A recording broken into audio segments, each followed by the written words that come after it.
Hi friends, welcome back to Mazhathulli creations. ഈ channel നിങ്ങൾ ആദ്യമായിട്ടാണ് കാണുന്നതെങ്കിൽ സബ്സ്ക്രൈബ് ചെയ്യാൻ മറക്കല്ലേ.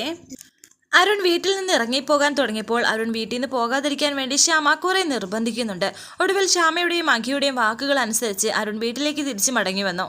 അപ്പോഴാണ് എല്ലാവർക്കും സന്തോഷമായത്. വളരെ ദേഷ്യത്തോടെ ഐശ്വര്യ ഒന്ന് നോക്കിയിട്ടാണ് അരുൺ അകത്തേക്ക് പോയത്.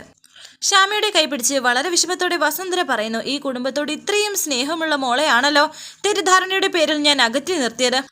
ഈ സ്നേഹം തിരിച്ചറിയാൻ പറ്റാതെ പോയ പാപിയായല്ലോ മോളെ ഞാൻ എന്നെ പറഞ്ഞ വസുന്ധര ശ്യാമയുടെ കയ്യിൽ പിടിച്ച് കരയുമ്പോൾ സഹിക്കാനാകാതെ നിൽക്കുകയാണ് ഐശ്വര്യ.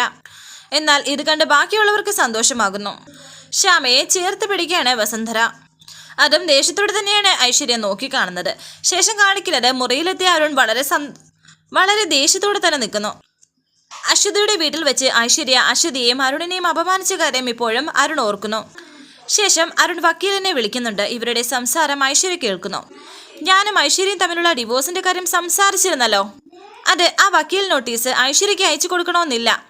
അത് എൻ്റെ കയ്യിൽ തന്നാൽ മതി, ഞാൻ നേരിട്ട് ഐശ്വര്യയ്ക്ക് കൊടുത്തോളാം എന്ന് അരുൺ പറഞ്ഞപ്പോൾ വക്കീല് പറയുന്നു, അതിനെ ചില ഫോർമാലിറ്റീസ് ഒക്കെ നോക്കാനുണ്ട്. അരുൺ പറയുന്നു, ശരി, അതൊക്കെ നടന്നോട്ടെ, ഒട്ടും സഹിക്കാൻ പറ്റില്ല ഇനി. നാളെ തന്നെ ഡിവോഴ്സ് നോട്ടീസ് ഞാൻ നേരിട്ട് ഐശ്വര്യയ്ക്ക് കൊടുക്കും, അതിനുള്ള ഏർപ്പാട് ചെയ്യണം. ഇതെല്ലാം ഐശ്വര്യ കേൾക്കുന്നുണ്ടായിരുന്നു. ഇത് കേട്ട് ഐശ്വര്യ സങ്കടത്തോടെ നിൽക്കുന്നു. ഡിവോഴ്സോ ഈശ്വര, ഇനിയിപ്പോൾ ഞാൻ എന്താ ചെയ്യുന്നത്? മുറിയിലേക്ക് വന്ന ശ്യാമ പറയുന്നു, കാല് നന്നായിട്ട് വേദനിക്കുന്നു. അപ്പോൾ അഖിൽ പറയുന്നുണ്ട്, റെസ്റ്റ് എടുക്കാനുള്ള സമയത്താണ് അശ്വതി ചേച്ചിയുടെ വീട്ടിലേക്ക് പോയത്, അതുകൊണ്ടാണ് കാല് വേദനയായത്. സാരമില്ല, കൃത്യസമയത്ത് ചെയ്യുന്നതുകൊണ്ട് ആ പ്രശ്നം എങ്ങനെയെങ്കിലും പരിഹരിക്കാനായല്ലോ എന്നെ ശ്യാമ പറഞ്ഞപ്പോൾ അഖിൽ ചോദിക്കുന്നു, ഐശ്വര്യ എടുത്തി അരുണേട്ടനെ അവിടെ വല്ലാത്ത ഇൻസൾട്ട് ചെയ്തു അല്ലേ? ശരിയാണ്, പക്ഷേ ഐശ്വര്യ എടുത്തിയുടെ പക്ഷത്ത് നിന്ന് ചിന്തിക്കുമ്പോൾ ഐശ്വര്യ എടുത്തി പറയുന്നതല്ലേ ശരി. ഇത് കേട്ട് വീണ്ടും അഖിൽ ചോദിക്കുന്നു, പക്ഷേ അരുണേട്ടൻ എന്ത് ചെയ്യാൻ സാധിക്കും? ആദ്യം താലിക്കെട്ടിയ ഭാര്യ മോളും ഒരു വശത്ത്, പിന്നെ നാലാളറിയെ താലിക്കെട്ടിയ ഐശ്വര്യ എടുത്തി മറുവശത്തും. ആരെ തള്ളിക്കളയണം, ആരെ സ്വീകരിക്കണം എന്നും തീരുമാനിക്കാത്ത അവസ്ഥയിലാണ് അരുണേട്ടൻ. ഇത് കേട്ട് ശ്യാമ പറയുന്നു, ഈ കാര്യത്തിൽ നമുക്കെന്നല്ല ആർക്കും വ്യക്തമായ ഒരു സൊല്യൂഷൻ കണ്ടെത്തി കൊടുക്കാൻ പറ്റാത്ത അവസ്ഥയാണ്. ഇത് എങ്ങനെ മുന്നോട്ട് പോയാൽ എന്താവുമെന്ന് ഒരു എത്തുംപിടി കിട്ടുന്നില്ലല്ലോ എൻ്റെ ഈശ്വര. ഇന്നിപ്പോൾ ഇങ്ങനെ കാര്യങ്ങൾ തീർക്കാൻ പറ്റി. ഇനിയിപ്പോൾ അരുണേട്ടൻ ഉറപ്പായും മോളെ കാണാൻ പോവും. ഐശ്വര്യ എടുത്ത് വെറുതെ ഇരിക്കില്ല, അവരത് മണത്തറിയും. പിന്നെ ഒന്നും നമുക്ക് നിയന്ത്രിക്കാൻ പറ്റില്ല സാർ. മാത്രമല്ല ആൾക്കാരെയും കൂടി അരുണേട്ടൻ്റെ നേരെ തിരിച്ചിരിക്കുകയാണ് ഐശ്വര്യ എടുത്തി. അതും പ്രശ്നമാണ് സാർ. എന്തായാലും അരുണേട്ടനോട് സൗകര്യം പോലെ ഒന്ന് സംസാരിക്കണം. അരുണേട്ടൻ്റെ ഈ ദേഷ്യമൊക്കെ ഒന്ന് കുറയുമ്പോൾ ശരിക്കും കാര്യങ്ങൾ പറഞ്ഞ് മനസ്സിലാക്കണം. അല്ലെങ്കിൽ ഇതിനേക്കാൾ വലിയ പ്രശ്നത്തിലേക്കായിരിക്കും അരുണേട്ടൻ ചെന്ന് ചാടാൻ പോകുന്നത്. ഇത് കേട്ട് അഖിൽ പറയുന്നു, ശ്യാമ പറഞ്ഞത് ശരിയാണ്, ഞാൻ അരുണേട്ടനോട് സംസാരിച്ചോളാം. പിന്നെയും നല്ല കാലുവേദനയുണ്ട് ശ്യാമയ്ക്ക്. വേദനയുണ്ടോ എന്ന് അഖിൽ ചോദിക്കുന്നു. ശ്യാമ കിടന്നുള്ളൂ, കുറച്ചു നേരം റെസ്റ്റ് എടുക്കുക എന്നും അഖിൽ പറയുന്നു. അങ്ങനെ ശ്യാമ എവിടെ കിടക്കുന്നു. അഖിൽ കാലിങ്ങനെ മസാജ് ചെയ്ത് വിടുകയാണ്. വേദന കുറവുണ്ടോ എന്ന് അഖിൽ ചോദിക്കുന്നു. കുറവുണ്ടെന്ന് ശ്യാമയും. ശേഷം ശ്യാമ കിടന്നുറങ്ങി. പാവം, സുഖമില്ലെങ്കിലും ഈ കുടുംബത്തിന് വേണ്ടി ഒരുപാട് കഷ്ടപ്പെടുകയാണെന്ന് അഖിൽ വിചാരിക്കുന്നുണ്ട്. പിന്നീട് കാണിക്കുന്നത് ഐശ്വര്യ മായയെ കാണാൻ എത്തിയിരിക്കുന്നു. നടന്ന സംഭവങ്ങളൊക്കെ ഐശ്വര്യ മായയോട് പറയുന്നു. എല്ലാം കേട്ട ശേഷം മായ പറയുന്നുണ്ട്, ഐശ്വര്യ, നീ പറഞ്ഞത് സത്യമാണോ? അരുൺ വക്കീലിനോട് അങ്ങനെ പറഞ്ഞോ? അരുൺ നിന്നെ ഡിവോഴ്സ് ചെയ്യുമോ? നമ്മൾ നല്ലതിനു വേണ്ടി ചെയ്തത് ഇപ്പോൾ വല്ലാത്ത തിരിച്ചടിയായല്ലോ. ഇപ്പോൾ എൻ്റെ ജീവിതം ഇങ്ങനെയാണ് മായ, എല്ലാം തിരിച്ചടികളാണ്. മനസ്സിന് യാതൊരു സ്വസ്ഥതയില്ല, ജീവിതമേ വെറുത്ത് പോവുകയാണ് ഞാൻ. നീ ഇങ്ങനെ ടെൻഷൻ ആവണ്ട, എന്തെങ്കിലും ഒരു വഴി കാണാതിരിക്കുമോ?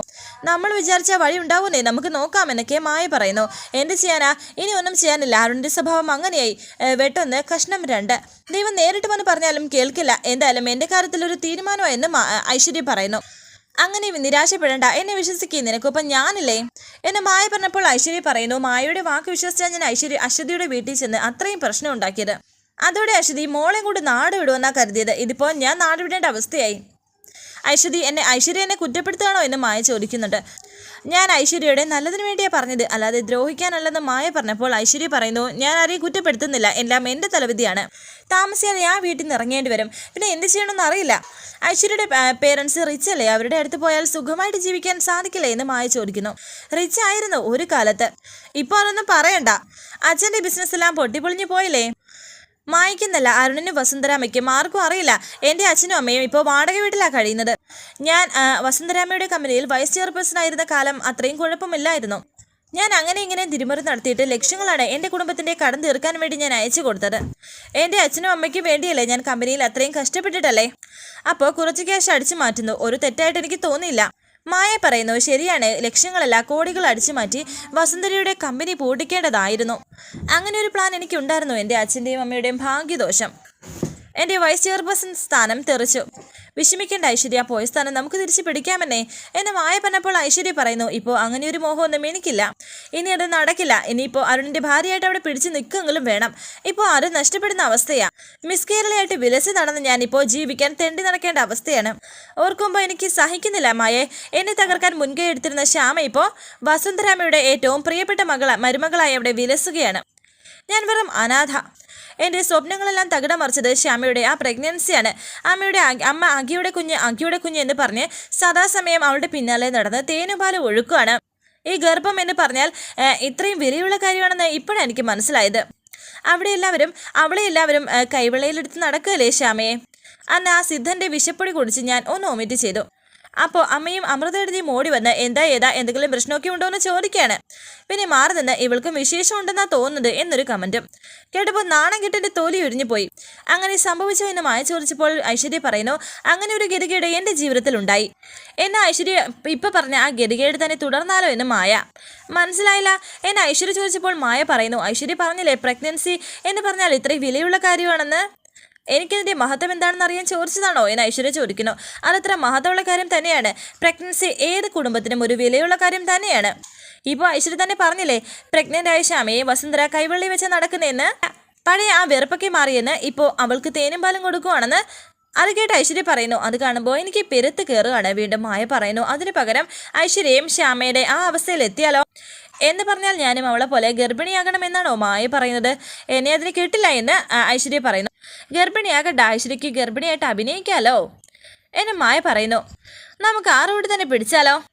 ഐശ്വര്യ വെറുതെ ഗർഭം അഭിനയിക്കണം. ഒരു കാര്യം ഞാൻ ഉറപ്പ് പറയാം, നിന്റെ ഇപ്പോഴത്തെ ഈ പ്രശ്നങ്ങൾക്കെല്ലാം ഏക സൊല്യൂഷൻ അതാണ്. നീ ഗർഭിണിയാണെന്ന് അറിഞ്ഞാൽ ആ വീട്ടിലേക്ക് വസുന്ധര ഉൾപ്പെടെ എല്ലാവരും നിന്നെ സ്നേഹിച്ചു തുടങ്ങും. പിന്നെ അവൻ്റെ ഡിവോഴ്സ് കേസ് ഇത് കേട്ട് ഐശ്വര്യ ചോദിക്കുന്നു, മായ പറയുന്നൊക്കെ നടക്കുമെന്ന്. മായ പറയുന്നു, മായയാണ് പറയുന്നത്, എല്ലാം നടക്കും.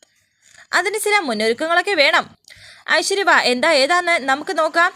കുറച്ച് ആലോചിക്കുകയാണ് ഐശ്വര്യ അതിനെപ്പറ്റി. പിന്നീട് കാണിക്കുന്നത് ആനന്ദ നിലയത്തിൽ കണ്ണനെ തൊഴുത് പ്രാർത്ഥിക്കുകയാണ് ശ്യാമ. കണ്ണനോട് ശ്യാമ സംസാരിക്കുന്നു. ഇതിൽ അഖിൽ കണ്ടിട്ട് ഇങ്ങനെ പുഞ്ചിരിയോടെ നിൽക്കുകയാണ്. അഖിൽ അവിടേക്ക് വന്നിട്ട് പറയുന്നു, ഇതെന്താ ഉണ്ണിക്കണ്ണനോട് നേരിട്ട് സംസാരിക്കുന്നത് പോലെ. ശ്യാമ പറയുന്നു, ഞങ്ങൾ അമ്മയും മോനും അങ്ങനെയൊക്കെ തന്നെയാണ്. ശ്യാമയെ പോലെ ഒരു മോള് വേണമെന്നായിരുന്നു എൻ്റെ ആഗ്രഹം. ശ്യാമയുടെ മോഹം പോലെ നമ്മുടെ ഉണ്ണിക്കണ്ണനെ പോലെ ഒരു മോൻ തന്നെ ആവട്ടെ. അപ്പോൾ ആ കുസൃതിയായ ഉണ്ണിക്കണ്ണനെ എന്നാ എനിക്ക് തരുന്നത്? എനിക്ക് ആ ഉണ്ണിക്കണ്ണനെ കാണാൻ മോഹമാവുന്നു. ഇപ്പോൾ തന്നെ ഇത്രയ്ക്ക് ഗമയായോ? അപ്പോൾ ഉണ്ണിക്കണ്ണനെ പ്രസവിക്കും കൂടി ചെയ്താലോ എന്നൊക്കെ അഖിൽ ചോദിക്കുന്നു. അപ്പോൾ ഗമ കുറച്ചും കൂടി കൂടും. അപ്പോൾ സാക്ഷാൽ ഞാൻ ഉണ്ണിക്കണ്ണൻ്റെ അമ്മയാവും, അത് മറക്കണ്ട എന്നൊക്കെ ശ്യാമ പറയുന്നു. അങ്ങനെ അവർ സന്തോഷത്തോടെ സംസാരിച്ചു കൊണ്ടിരിക്കുന്നു. ഈ സമയം മായയും ഐശ്വര്യയും ഒരു ഹോസ്പിറ്റലിലാണ്. വസുന്ധരയെ എങ്ങനെയെങ്കിലും തകർത്ത് തരിപ്പണമാക്കണോ എന്നാണ് മായ വിചാരിക്കുന്നത്. മായയുടെ കയ്യിൽ കുറച്ച് പേപ്പേഴ്സൊക്കെ ഉണ്ട്. ഐശ്വര്യ ഇത് പിടിക്കുക, സ്കാനിങ് റിപ്പോർട്ടാണെന്ന് മായ പറയുന്നു. അറിയാലോ, അത്ര കഷ്ടപ്പെട്ടാണ് ഈ കള്ള സ്കാനിങ് റിപ്പോർട്ട് ഞാൻ സംഘടിപ്പിച്ചത്, സൂക്ഷിക്കണം. ഇത് കള്ള സ്കാനിങ് റിപ്പോർട്ടാണെന്ന് കണ്ടുപിടിച്ചാൽ വലിയ പ്രശ്നമാവില്ലേ എന്ന് ഐശ്വര്യ ചോദിക്കുന്നു. ഇപ്പം തന്നെ ഞാൻ ആനന്ദ നിലയത്തിൽ നിന്നും ഔട്ടായ മട്ടാണ്. ഇനി ഈ ഡ്രാമ കൂടി പൊളിഞ്ഞാൽ പിന്നെ എൻ്റെ അവസ്ഥ എനിക്കത് ഓർക്കും കൂടി വയ്യമായേ എന്ന് ഐശ്വര്യ പറഞ്ഞപ്പോൾ മായ പറയുന്നു, അവിടെയാണ് നിന്റെ മെടുക്ക് കാണിക്കേണ്ടത്. നിനക്കെങ്ങനെയെങ്കിലും ആ വീട്ടിൽ പിടിച്ചു നിൽക്കണം. അരുണിൻ്റെ ഭാര്യയായി ജീവിക്കണം. അവൻ്റെ ഡിവോഴ്സ് കേസ് ചീറ്റിപ്പോണം. ഇതെല്ലാം നിന്റെ അഭിനയം പോലെ ഇരിക്കും. അഭിനയിക്കണം, യഥാർത്ഥ ഗർഭിണി പോലെ അഭിനയിക്കണം. ആർക്കും സംശയത്തിന് ഒരിടവും കൊടുക്കരുത്. പിന്നെ അഭിനയിക്കാൻ ഐശ്വര്യയെ പ്രത്യേകം പഠിപ്പിക്കണ്ടല്ലോ എന്ന് മായ. അഭിനയിക്കാം, പ്രഗ്നൻസി നന്നായിട്ട് തന്നെ അഭിനയിക്കാം. പക്ഷേ യഥാർത്ഥത്തിൽ ഞാൻ ഗർഭിണി അല്ലല്ലോ. അപ്പോൾ കുറേ നാൾ കഴിഞ്ഞാൽ വയറ് വലുതാവുന്നില്ലല്ലോ, കാലിൽ നീര് വന്നില്ലല്ലോ എന്നൊക്കെ ചോദ്യം കേട്ട് അമൃതയെടുത്തിയും അമ്മയും വരില്ലേ? അപ്പം ഞാൻ എന്താ ചെയ്യുക എന്ന് ഐശ്വര്യ. അത് പിന്നെയുള്ള കാര്യമല്ലേ, ഇപ്പോൾ ഇത്രയാകാമെങ്കിൽ അതിനും വഴി കാണാം, അത് ഉറപ്പല്ലേ എന്നൊക്കെ മായ. അപ്പോൾ ധൈര്യമായിട്ട് അഭിനയിക്കാമല്ലേ എന്ന് ഐശ്വര്യ വീണ്ടും പറയുന്നു. ധൈര്യമായിട്ട് അഭിനയിച്ചോ, യഥാർത്ഥ ഗർഭിണി നിന്റെ മുന്നിൽ തോറ്റു പോകണമെന്ന് മായ പറയുന്നു. വരാനിരിക്കുന്ന പുതുപുത്തൻ എപ്പിസോഡുമായി വീണ്ടും കാണാം. Thank you for watching. Please subscribe, like, share my channel.